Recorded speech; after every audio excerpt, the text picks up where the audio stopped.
Let's flip to Genesis chapter 15.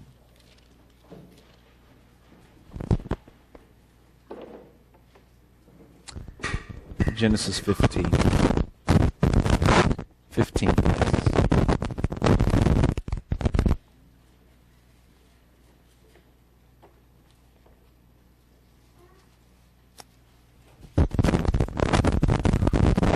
We're going to think about this word expectancy.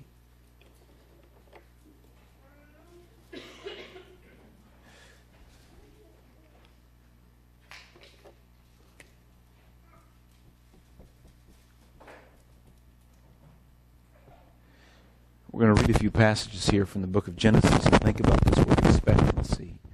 In Genesis chapter 15, Abraham is having a conversation with God, or maybe more correctly, God is having a conversation with Abram. He tells him in chapter 15, in verse 13, he says, "Know certainly that your descendants will be strangers in a land that is not theirs, and will serve them, and they will afflict them 400 years. And also the nation whom they serve I will judge. Afterward they shall come out with great possessions."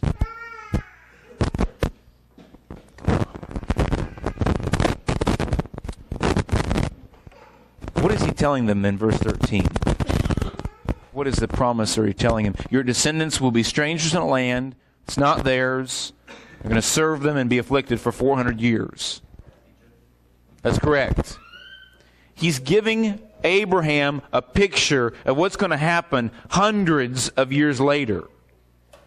Saying, Abram, your descendants are going to go to a foreign land and they're going to be slaves there for 400 years and be oppressed, afflicted.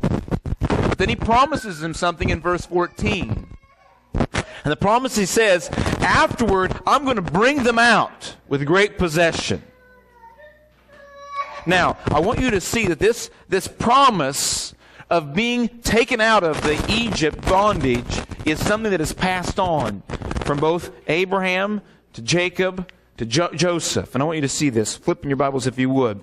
Genesis chapter 46.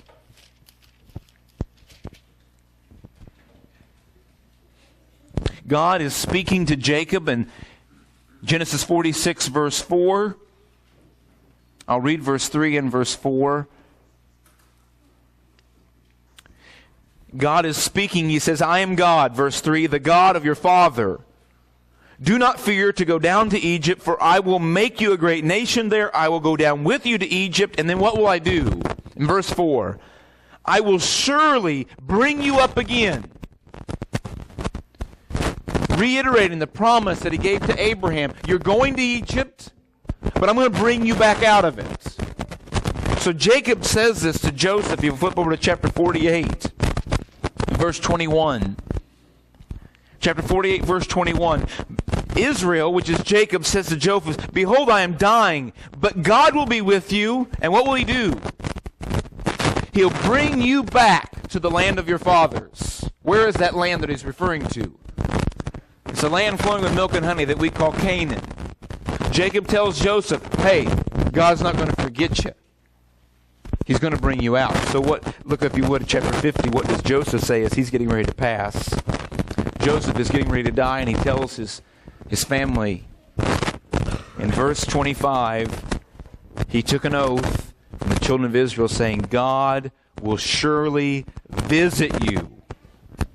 And what was his request? When God comes to visit you, what do I want you to do for me? Don't leave me here. Take me with you. Take my bones to the promised land. And how long could the Israelites have? All the promises of God find their yes and expectancy. That is why it is through him that we utter our amen to God for his glory. 100 years. I want you to think about this because that's quite a few generations, 400 years. If you can imagine one father saying to his son, son, listen, my granddaddy Joseph told us God's going to come back. He's going to visit us. Don't forget it. And that son says to his son, son, don't forget it. God is coming back. And he tells his son, expect it. The Father is coming back. He's going to bring us out of this. I know the slavery we're going through right now is tough, but he's coming back. And there was this form of expectancy that Jesus, or God, was going to deliver them. Now, if you remember from Hebrews chapter 11, verse 1, there's this word, faith is the what? Do you know what the word is? Now, faith is the substance of things hoped for. Excellent. The word hope there gives us this idea. It is a firm belief and assurance of something that is going to happen. Faith is having an expectancy that what God says will happen.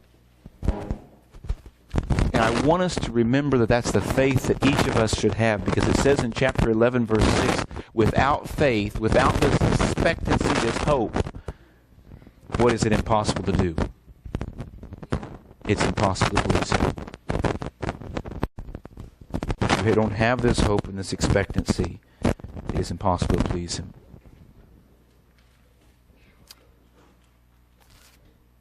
I would like for you to turn to a few passages with me in the New Testament, Philippians chapter 3, verse 13.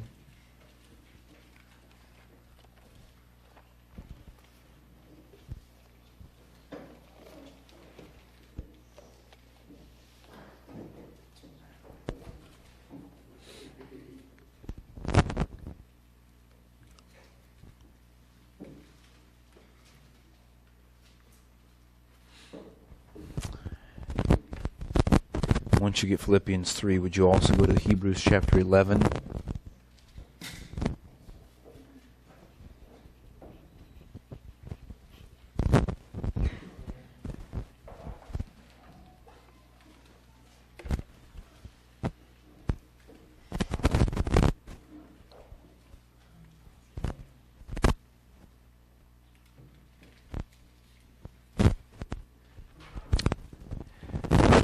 Passages are beautiful passages. I'm going to quote them to you from the New Living Translation. Philippians chapter 3, verse 13.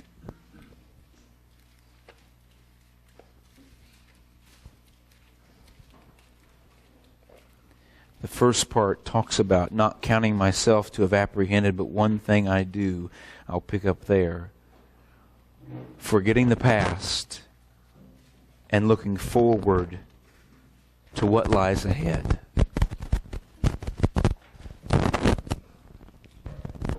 Paul had his eyes looking forward at what lies ahead. Hebrews chapter 11, verse 10. Hebrews 11, verse 10. Again, in the New Living Translation, it says, Abraham was confidently looking forward to a city with eternal foundations, a city designed and built by God. He was looking forward. Chapter 11, verse 14. Obviously, people who say such things are looking forward to a country they can call their own. Chapter 13, verse 14. For this world is not our permanent home. We are looking forward to a home yet to come. 2 Peter 3:13. But we are looking forward to the new heavens and the new earth He has promised. A world filled with God's righteousness. These writers are encouraging us to look forward.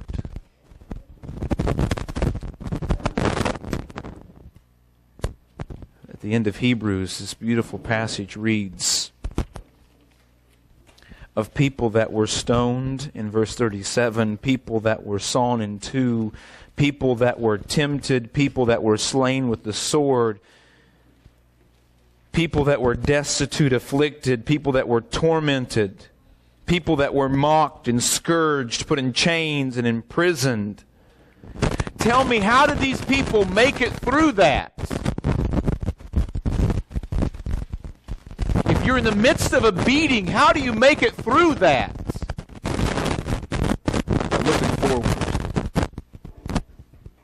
Not looking at your circumstances. You've got expectancy that if this life ends, my best life is beginning. I'm looking forward. And Christians, I encourage you to look forward. Because even though we may feel the dark days are upon us, I believe they're only beginning.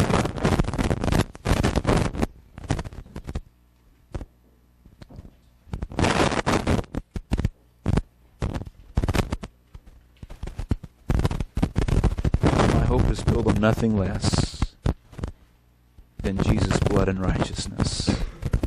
I dare not trust the sweetest frame, but wholly lean on Jesus' name. On Christ the solid rock I stand, all other ground is sinking sand.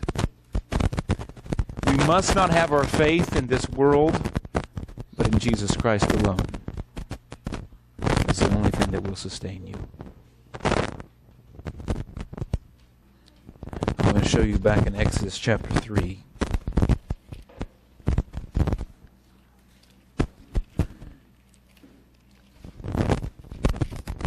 In Exodus chapter 3.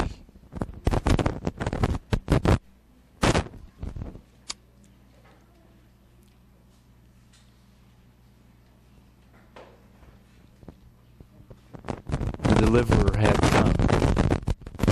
His name was Moses. Chapter 3, the Lord speaks in verse 7, I have surely seen the oppression of my people in Egypt, and have heard their cry because of their taskmasters, for I know their sorrows.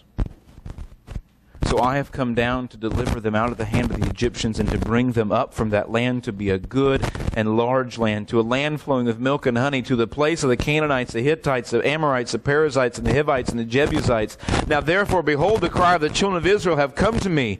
I have also seen their oppression with which the Egyptians oppress them. The deliverer is coming. So Moses tells them in verse 13, hey, what's going to happen, God, when I go to the Israelites and say it's time? What am I going to say to them when they say the God of your fathers has sent me to you? And they say, what's his name? And God says to them, you tell them I am who I am. You say to the children of Israel, I am has sent me to you. Moreover, God said to Moses in verse 15, thus you shall say to the children of Israel, the Lord God of your fathers, the God of Abraham, the God of Isaac, and the God of Jacob has sent me to you. This is my name forever, and this is my memorial to all generations. Go, gather the elders of Israel together and say to them, the Lord God of your fathers, the God of Abraham, the God of Isaac, and of Jacob appeared to me, saying, I have surely visited you and seen what is done to you in Egypt. And I have said, I will bring you up out of the land of affliction of Egypt to the land of Canaanites, Hittites, Amorites, Perizzites, Hivites, and Jebusites, to a land flowing with milk and honey, and they will heed your voice. They had been passing it on for generation to generation, and now it's time. Moses says, what do I say to them? He says, you refer them back to the promise I gave to Abraham, Isaac, and Jacob, that I would deliver them and let them know now is the time.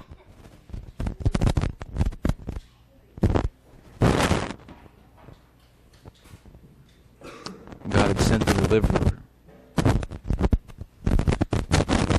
I want to show you one strange thing. If you would, flip over to the book of Acts about this story of Moses.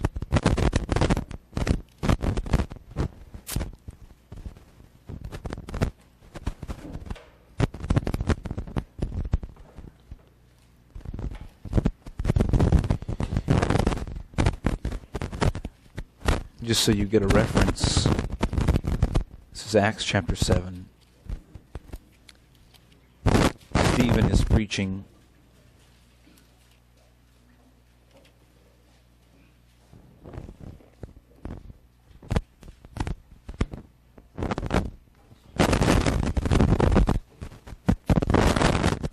What I just read to you about the deliverer being Moses had come. I want you to realize that at this time, Moses was 80 years old. He's in the burning bush. God had commanded him to go. But this was not the first time that Moses had tried to free the people from Israel. He had another instance when he was 40 years old. He'd gone out and walked amongst the people, and he recognized there was an Egyptian man and a Hebrew man arguing and fighting. Moses steps in, and he beats the Egyptian to death and buries him in sand.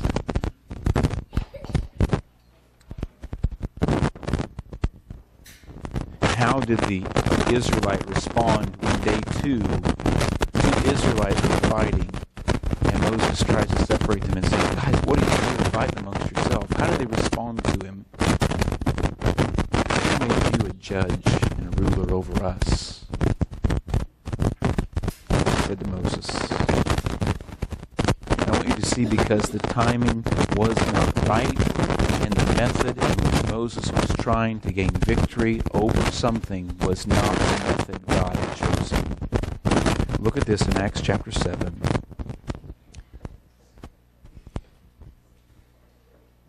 This was a beautiful picture the Lord showed me this morning. Verse 25. The he in verse 25 is referring to Moses. For Moses supposed that his brethren would have understood that God would deliver them by his hand, but they did not understand.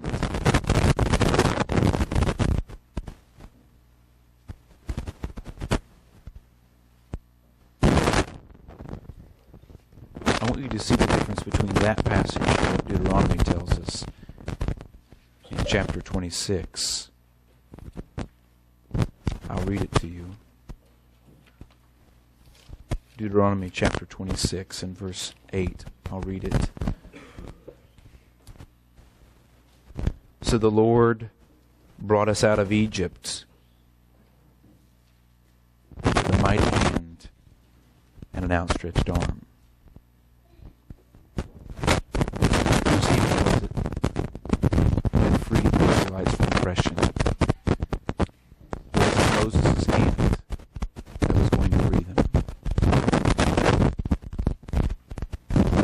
Acts chapter 7, Moses had the thought that they should understand that the Lord was going to deliver them by his hand, when really the deliverance was going to come by the hand of the Almighty. What that shows me is that when troubles come, problems arise, I make the temptation that by my hand I will fix it. By my hand, I will take this problem and make it no longer a problem. I realize that by going that route, Moses had to spend 40 years in the desert, not with the Israelites, but by himself, before God was able to realize, Moses, it's not your mighty hand that's going to fix this problem. And I'll close by encouraging us Christians. Problems that we will face in our marriages, in our homes, in our jobs, will not be fixed by your mighty hand. It is. Trust in it. Have a sense of expectancy when you hear the cries.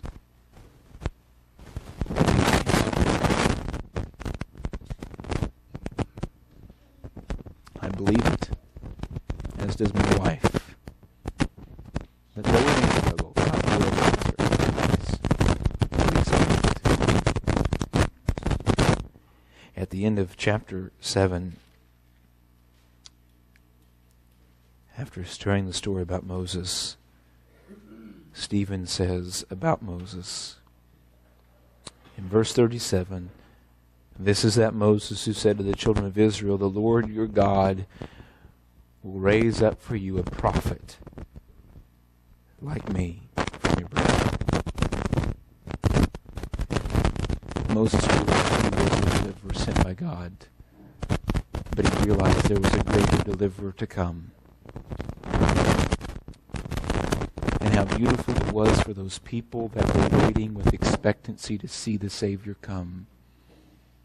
One named Simeon and one named Anna. They waited for Christ to come. While millions of people missed it, the kings and the rulers and the Sadducees and the Pharisees were not there that evening when Jesus was born in the manger. But those who had ears to hear were there. Those who were waiting for the consolation of the coming of Christ, they were there when Christ came.